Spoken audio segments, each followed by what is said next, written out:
visuals that you can see right now on your screen of the Prime Minister arriving. So we've taken you straight to Ayodhya. As you can see right now, the Prime Minister arriving. Today is the first of multiple different ceremonies that will be taking place. So right from today, where you had a set of pujas taking place, to the 22nd, each day is going to be marked, and we're going to bring you more visuals of all of these details over the next few days. And we're going to bring you more details in just a second. Right now on your screens, of course, you can see the Prime Minister. He is there, he is clad, he's offering his prayers as we speak at the Veerabhadra temple. We'll bring you more details on all of these developments in just a second, but he is, as we speak, visiting Andhra Pradesh. He's going to be in Andhra Pradesh interacting. All right, just a second, we're going to go over to my colleague Payal to get more details. Payal, the Prime Minister, as we can see, we switched stories right now. Let me just tell our audiences, we switched from Ram Mandir coverage. We were bringing our audiences to AP, where the Prime Minister is visiting the Veerabhadra temple. Can you tell us more about what lays in store for him through the day today? Well, the Prime Minister today, in fact, will be visiting the Veerabhadra temple, which is in Lepakshi, and he will also be hearing the verses from Ramayana, which is in Telugu. And remember, when he was there, in the south of India last time around, he was quickly able to translate those verses from Tamil to Hindi using artificial intelligence. That's a similar technology which is going to be used. But it's a very, very important day, given the fact that this place, Lepakshi, has a huge significance in the tale of Ramayana. In fact, it was Lepakshi where Jatayu, who had been grievously wounded by Ravan after he was trying to secure Sita, was wounded, and he fell down there as well. So it's a very important location as far as that is concerned, and the whole story of the Ramayana, and of course in the build up to the big Ram temple consecration ceremony. This is again a very important place as well. Remember, the Prime Minister announced a few days ago, Toya, that he will be in fact holding anushtans all over the country for 11 days in the run up to the Ayodhya consecration ceremony. And this seems to be one other occasion as far as that is concerned. The Prime Minister returns to the south of India again in a couple of days ago. In fact, a couple of days ago, he was already there in Tamil Nadu and Lakshadweep.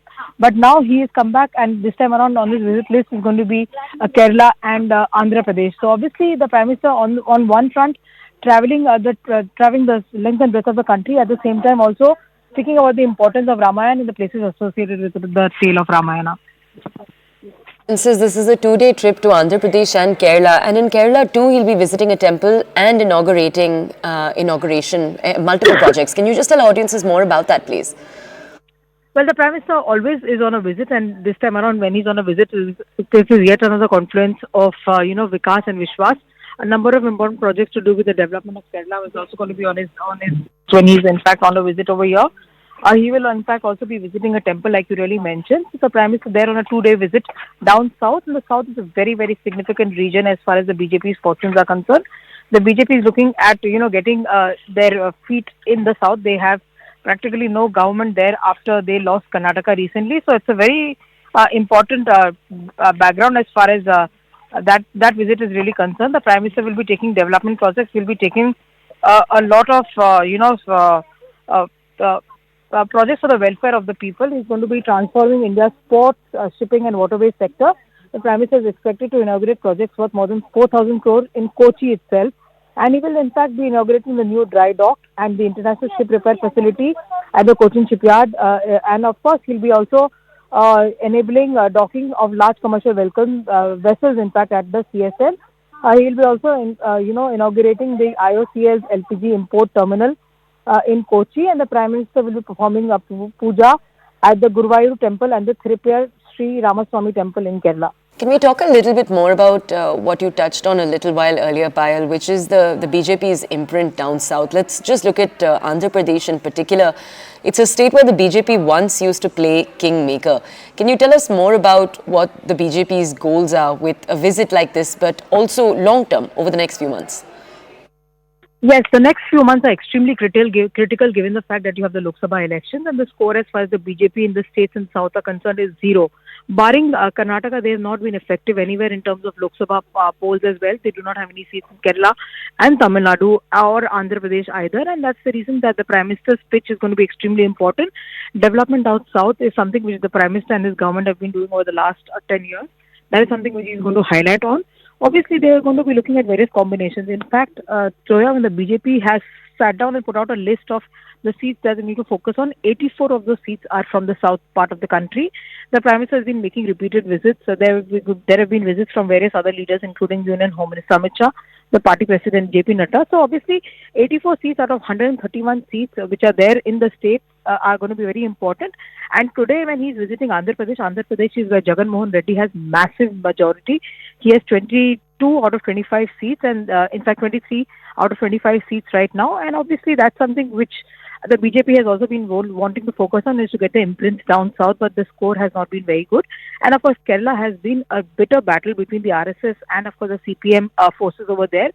There has been a lot of bloodshed that the BJP Karyakartas and the RSS Karyakartas have witnessed over there.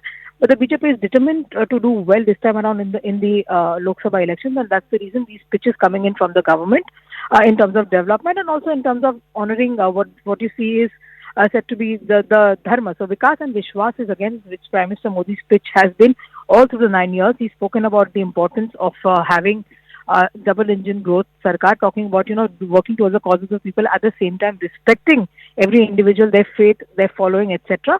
And that's the reason, Toya, in fact, just late last month when the Prime Minister hosted a delegation of Christian people at his residence to celebrate Christmas, it was very, very significant because a lot of leaders were there in that gathering from Kerala, including BJP Kerala leaders. So a strong message was being sent by the Prime Minister saying that this is a government which works for Sabka Saath, Sabka Vikas and Sabka Vishwas and Sabka Prayas, and we essentially want to follow that same guideline as we continue. Thank you for illustrating that for us. The Prime Minister, as you can see on your screens, in Andhra Pradesh right now. He'll be in Andhra Pradesh and in Kerala. These next few days are particularly crucial. 6 days till the inauguration date. We'll be keeping an eye on the Prime Minister on each day. That's all that we